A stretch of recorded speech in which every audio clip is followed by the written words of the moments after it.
tea, although I have coffee, the tea is piping hot, y'all.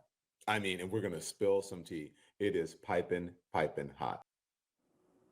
That was Don Lemon just before he went on a 40-minute tirade on his YouTube show, Hot Takes, against MAGA supporters, calling them dumb, expletive idiots. He weighed in on the infighting about workers' visas, aka the H-1B debate. Take a look. Some farmers say without these workers, they have about 2 days that they can run their farms. And then after that, it's over. Oh my gosh, I love this. Now you're finding out, you dumb idiots. Now you're just figuring this out. You're so stupid and you deserve it. Insightful commentary. Lemon continued. Let's watch. Yes, I am gloating over your stupidity and how you were taken. I'm cackling in Kamala, says in Shanta. You have been co-opted because you're in a cult and you don't even realize it because you have stupid MAGA brain and you don't get it. How stupid and dumb are you?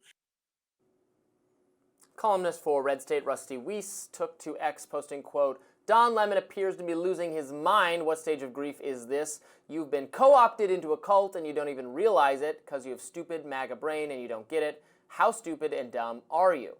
Projection 101. Conservative commentator Cash Lauren wrote, quote, while Lemon pretended he left for his fake liberal virtue, he really left because his ego couldn't handle the mocking he received after his contract fell through.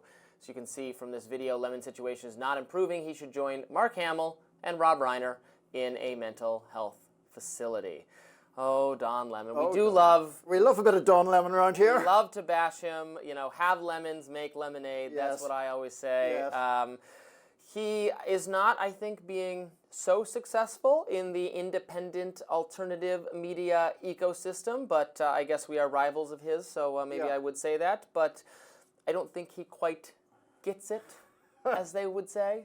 I don't think he understands that you can't just do the same Trump bad, MAGA bad, everyone who disagrees with me, Nazi, Nazi, Nazi, Hitler, Nazi. Yeah, I mean, I'm certainly not going to defend that stuff, which I find facile and kind of schoolyard stuff.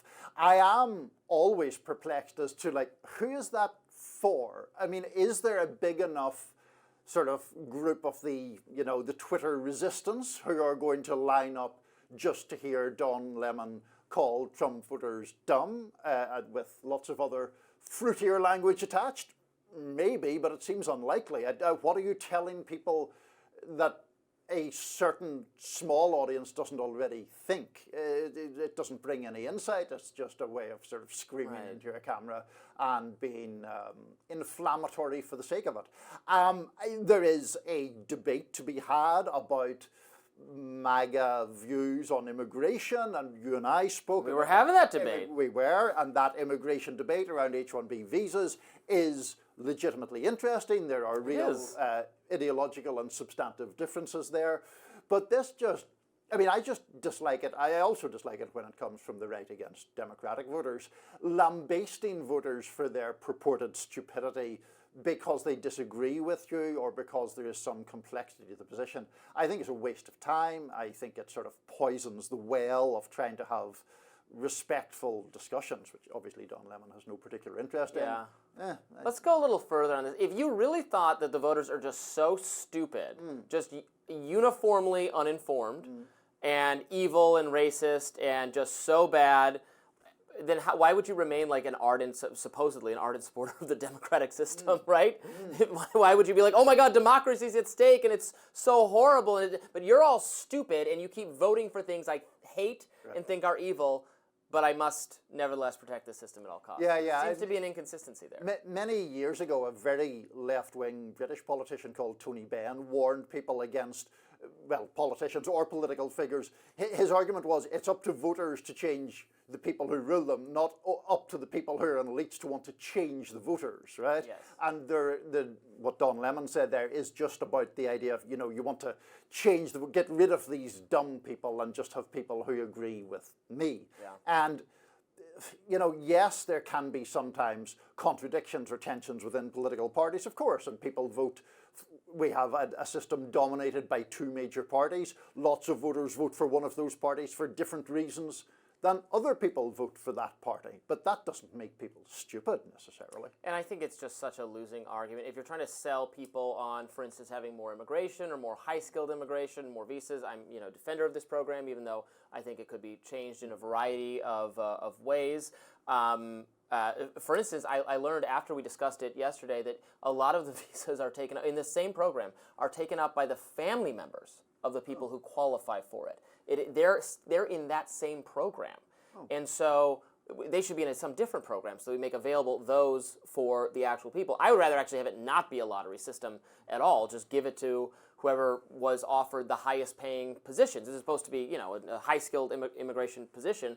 That way there'd be less abuse in how you're applying for it, and there's firms in India, for example, that take advantage of the system, that you got to pay them, and they'll put you in the lottery, all that kind of thing. I'm sure there's corruption, there's reforms we can make. We're having that debate, but just to say, well, people, it's the only reason to be against it is because you're a racist. It's not persuasive at all if you're trying to sell people on this program, and B, I think it is very unfair to people in the MAGA coalition and even outside. There are people on the left who have immigration concerns. Bernie Sanders has voiced immigration concerns in the past about how we keep this country an economically viable place for the people who were born here and who paid taxes here and whose families have paid taxes here and all that kind and maintain. I'm sure people on the left would say the labor protections and standards and all of that kind of thing. Yeah, and this was one of the things that we did touch upon when we were discussing the H-1B issue, the fact that it is so tethered to the employer and essentially puts the employee at the whim of the employer, not just for the job, but for the immigration status or the legalized status that goes with it. It makes it very difficult for those workers to campaign or sort of come together to support or to try to improve their position or their condition. So I think that's a big part of the deal. The other thing, just briefly getting back to the Don Lemon issue and this derisiveness, is that I do think on immigration writ large, it is much easier for people whose own jobs are not generally subject to competition from new immigrants to dismiss concerns. Yeah. And so, Don Lemon is not probably about to be supplanted on his YouTube show by either a tech educated immigrant from India or someone who's crossed the border from Guatemala. Yeah, I'll hear people make that argument. In fact, I've gotten that argument directed at me as I've made the case for keeping these visa programs. People will tweet at me like, well, what if, an Indian immigrant comes in and gets paid less to do your job for you? You'll just think that's fine and dandy? And I mean, yes. If someone, immigrant or otherwise, if our corporate masters decide is better at this position or costs less money, I'm not entitled to this position, right? It's not a natural law of the universe that I am guaranteed my job if someone else does it better. It's not. I'll peddle my takes on the street if that's what it comes to. We'll all roll Hyde Park Speaker's Corner for you. But no, I do think though it's different whenever people who are willing to work for significantly low, whether there's an influx of a large number of people willing to work for significantly lower wages. Coming up next on Rising for our last segment of the day, we are going to discuss my favorite topic of all, wokeness invading Dungeons and Dragons. Stick around, you will not want to miss me explain this game to Niall, who doesn't know anything about it. Not a thing.